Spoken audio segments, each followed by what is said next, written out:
से वेदों का हमने मैनेजर से को वोट दिया उनका।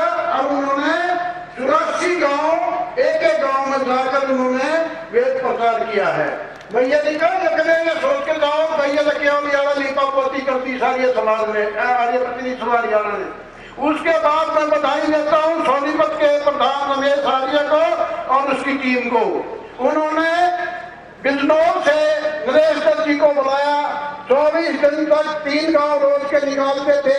72 गांव में यात्रा करके 25 तारीख को स्वामी श्रद्धानंद बलिदान दिवस मनाया।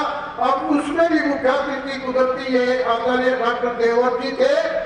तो इन्होंने देखा कि इतनी कड़क की सर्दी के बावजूद भी हजारों की संख्या में 2.5 किलोमीटर शोभा यात्रा निकली।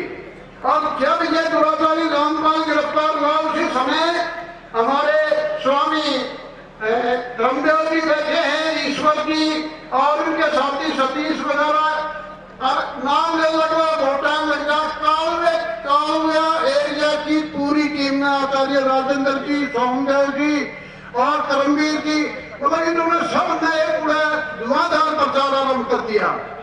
और अब हमने एक निर्णय लिया है, क्योंकि ऋषि दयानंद ने इस आर्य समाज का गठन इस बात के लिए किया था कि वेदों का प्रचार और प्रसार हो और अंधकार मिटे, प्रकाश सत्य का मार्ग आपको मिले।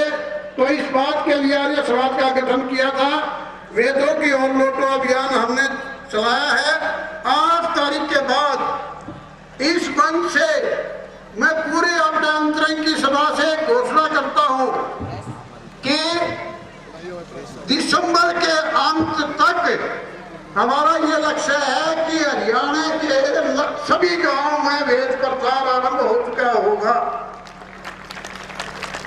और एक झटका जो मैंने इनको बताया था कि भाई ये NDH वाले चलो 2.5 लाख देगा, हम उनका भी धन्यवाद।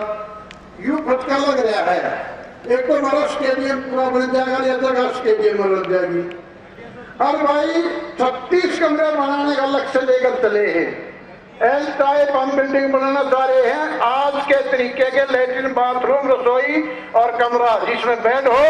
जिस तरह से आचार्य देवर जी ने बुला रखे वो देखा हमने। 8 कमरे एक साइड में और 4 कमरे एक साइड में, फिर 3 मंजिला 36 कमरे बनाना चाह रहे हैं। तो अभी मैं आचार्य देवर जी से कह रहा था कि भाई ये लक्ष्य है, ये हमारी आंतरिक की जो हमारी यह इच्छा है या क्यों पूरी हो।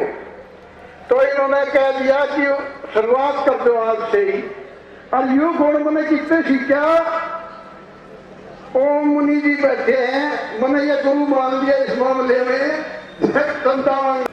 कि हमारे 2 नौजवान और 1 महिला को गोली से मार दिया सरकार ने, और 200 के लगभग घायल कर दिया, जेलों में डाल दिए। और उसके बाद भी केस हमारे ऊपर ही बांध दिए। अब इतना ही नहीं किया, जब यह आपका कार्यालय 145 के तहत सील कर रखा था, उस समय जब हम ज्ञापन से धन्यवाद करता हूं, अभिनंदन करता हूं।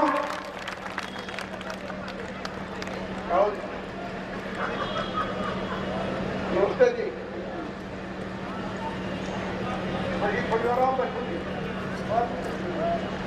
अब हमारे बीच में रोहतक हल्का के माननीय विधायक मनीष ग्रोवर भी पहुंच चुके हैं। उनका भी यहाँ पहुंचने पर हार्दिक अभिनंदन, हार्दिक स्वागत कर दीजिए। एक अंतिम हमारी बात रहेगी, संस्कृत विद्यार्थियों को स्टेट परीक्षा में संस्कृत के अलावा हिंदी व अंग्रेजी विषयों में से अंग्रेजी की अनिवार्यता को समाप्त किया जाए। तो ये 6 पीड़ा थी जो पिछली सरकार ने हमें दे रखी थी।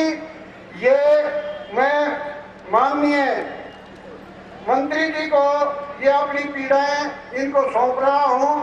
आचार्य विजयपाल जी और आचार्य बलदेव जी की पीड़ा इनको सौंपेंगे और हमें पूरी आशा ही नहीं, पूरा विश्वास है कि यह सरकार आपकी इन बातों को पूरा करेगी।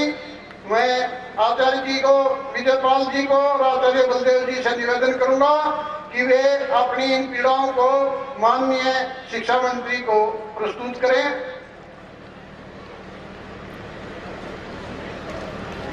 अब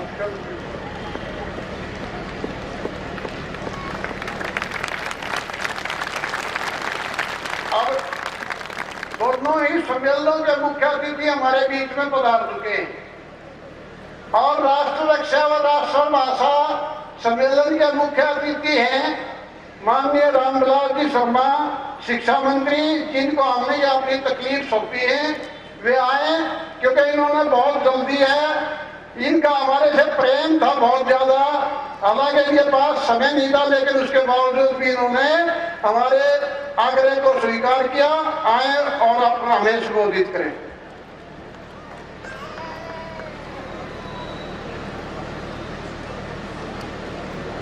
पूज्य आचार्य बलदेव जी,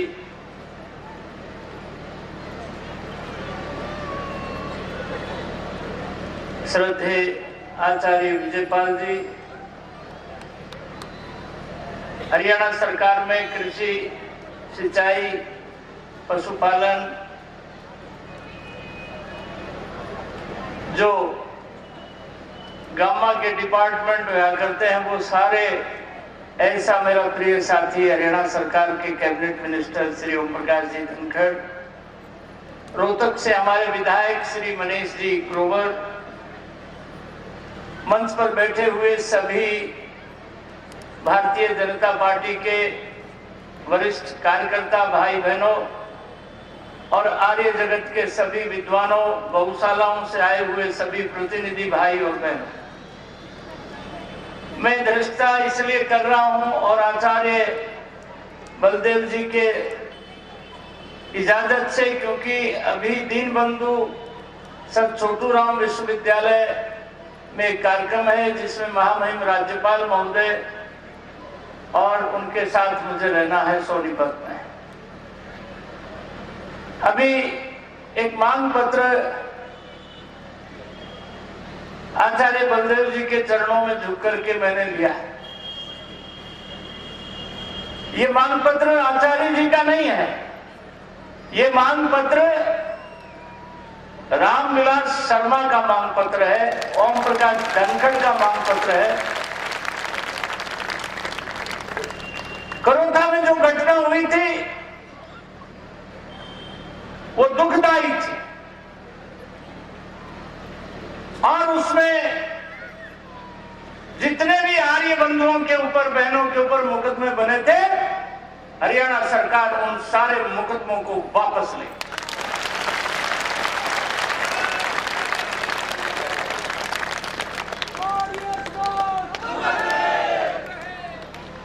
और अभी मास्टर जी कह रहे थे कि उस समय पुलिस बेचारी क्या करती, पुलिस को आदेश ऐसा था।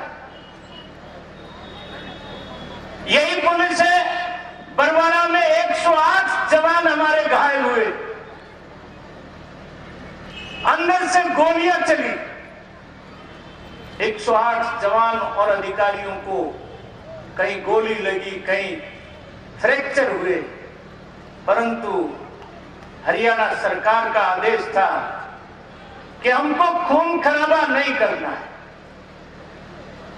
और मैं हरियाणा के जवानों को बधाई देना चाहता हूं, एक बूंद का खून का कतरा बहाए बिना हमने रामपाल को गिरफ्तार करके हाई कोर्ट के हवाले कर दिया।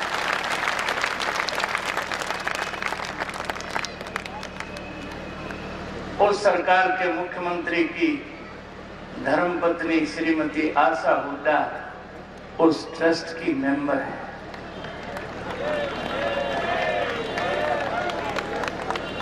आज का आर्य सम्मेलन है, यह संस्कृत और संस्कृति के संबंध में सम्मेलन है। मेरा प्रिय साथी ओम प्रकाश जी धनखड़, मैं आचार्य पूज्य आचार्य बलदेव प्रकाश जी का इस समय अभिनंदन करता हूं, स्वागत करता हूं। आपके ऐसे ऐसे शिष्य हैं आपके चरणों में जिन्होंने शिक्षा प्राप्त की, जिन्होंने गाय का गोबर उठाया, जिन्होंने गाय को स्नान कराया, जिन्होंने गाय का दूध पिया, ऐसे पूज्य स्वामी रामदेव जी ने आज पूरे विश्व में आचार्य बलदेव प्रकाश जी, आपने जो ध्वजा उनके हाथ में दी थी, आज पूरी दुनिया में भारतीयता का डंका बजा रहे हैं। ऐसे श्री चरणों बलदेव प्रकाश जी को हम बारंबार नमन करते हैं। ये चलती फिरती संस्था है आचार्य बलदेव प्रकाश जी। मेरा भी सौभाग्य 1970 में स्नातक बनकर के झोला उठा करके राष्ट्रीय स्वयंसेवक संघ का प्रचारक बनकर के मैं झज्जर में आया था। पूज्य स्वामी ओमानंद सरस्वती जी के साथ रहने, उनके चरणों में बैठने का मुझे सौभाग्य प्राप्त हुआ। आचार्य विनय पाल जी मिले थे, ब्रिजानंद जी हमारे इलाके के साथी मिले थे। कहने ओमानंद सरस्वती जी की ये संग्रहालय है, इसके ऊपर 15 लाख रुपए का पिछली सरकार ने टैक्स निकाल दिया। आज मुझे विनय पाल जी को मैंने बैठते ही बताया कि अब कलम विनय पाल जी आपके हाथ में है। वो कर्जा भी मैंने समाप्त कर दिया और स्वामी ओमानंद सरस्वती ने इतना बड़ा संग्रहालय वहां पर झज्जर में बनाया है। भारत सरकार के मंत्री से मेरी बात हुई है, भगवान ने चाहा तो उसको और विस्तृत करेंगे, उसका और उपयोग करेंगे। भाई ओम प्रकाश जी धनखड़ ने यहाँ पर पूरे प्रांत के गो भक्तों की एक बैठक बुलाई थी। आचार्य बलदेव जी, हम एक ऐसा कानून मार्च के प्रथम सत्र में बनाने जा रहे हैं। आदमी की हत्या करने पर धारा 302 लगती है, गौ की हत्या करने पर भी धारा 302 लगाएंगे। ऐसा सख्त कानून हम बनाने जा रहे हैं।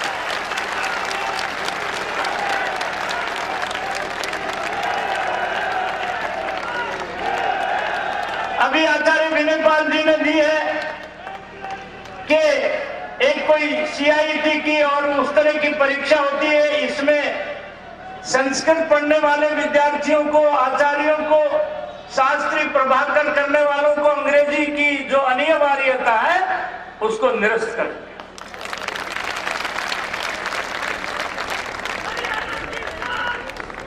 संस्कृत की ऊपर समय समय पर, क्योंकि मुझे भी अध्यापक रहने का सौभाग्य प्राप्त हुआ है, ये रोहतक मेरा होम टाउन, ये रोहतक के पत्रकार छायाकार मित्र जानते हैं।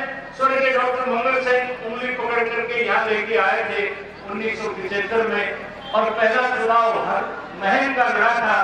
हमारी हरसुरपुरा को हम जिता के लाए थे और वहां का चौबीसी का एक नारा था, पहला कांडा हिस्सी का, पहला बार चौबीसी।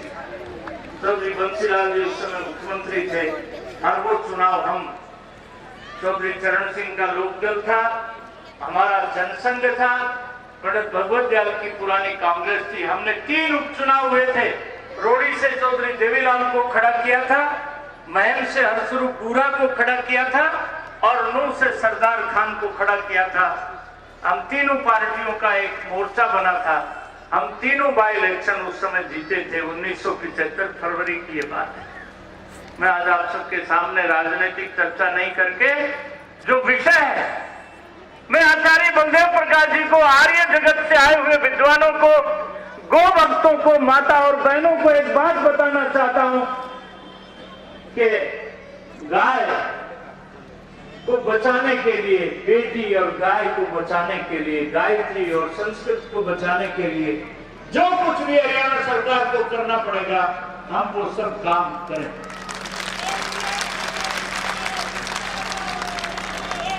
संस्कृत में पढ़ने पढ़ाने को प्रोत्साहित करेंगे।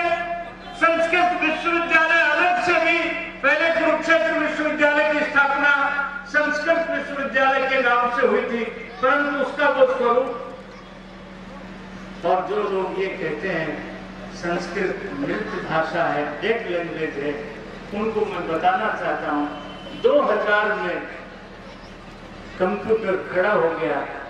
इसको आगे कैसे, क्या नामकरण है इसका? बिल गेट कंप्यूटर का सबसे बड़ा व्यापारी है पूरी दुनिया का। उसने $1000 करोड़ खर्च किया और टॉपिक दिया कि which is the perfect language of the computer, और पूरी दुनिया के वैज्ञानिकों ने सिद्ध किया Sanskrit is the only perfect language of the computer.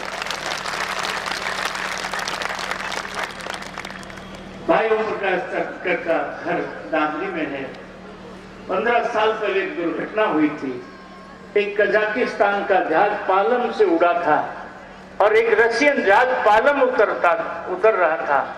Russian जो लैंग्वेज है वो संस्कृत के बहुत नजदीक है।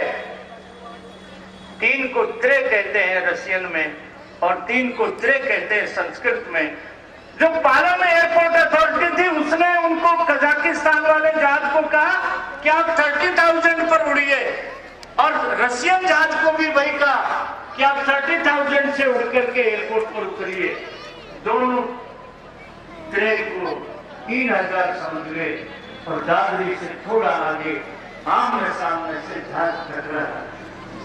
संस्कृत से रिचेस्ट लैंग्वेज, संस्कृत से गुणवान, संस्कृत आज एमबीबीएस डॉक्टर बेरोजगार है, आज इंजीनियर बेरोजगार है, परंतु 124 देशों के दूतावास हिंदुस्तान में है। उनके बाहर एम्बेसी के बाहर बोर्ड लगा है, we want Sanskrit scholars who can translate Sanskrit script in English, Hindi. Takes time, man. तो कुछ आचार्य बलदेव जी, हम आपके बताए हुए रास्ते पर चलेंगे, सफलता से चलेंगे। अब तक आपने लाठियां खाकर की गाय के लिए, गायत्री के लिए, अब हरियाणा में सरकार ऐसी आई है जो पीछे पीड़ादायक समय था वो निकल गया है।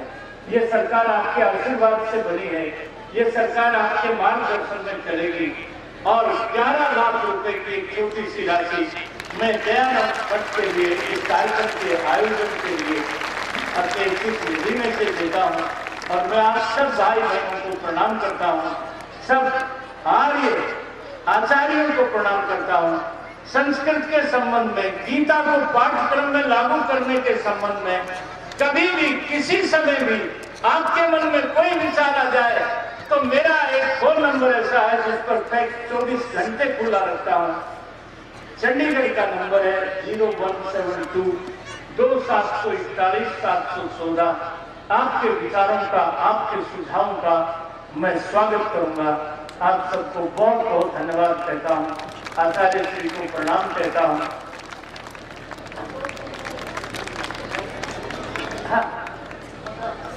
अब गोरक्षा दल वाले स्वागत करेंगे। उससे पहले एक बात रहेगी जो कि मांग पत्र में हमने रखी नहीं। हमारी नलवाने की जो फैक्ट्री का लोकल है, नलवाने की हमारी संचालित थी। इस सब्जे वाले ने मतलब वहाँ अपनी ताकत दिखा के सरकार की और तीनों कब्जा कर लिया। आपसे निवेदन है 10 तारीख तक करके मालूम करवा दो। ठीक है जी, धन्यवाद।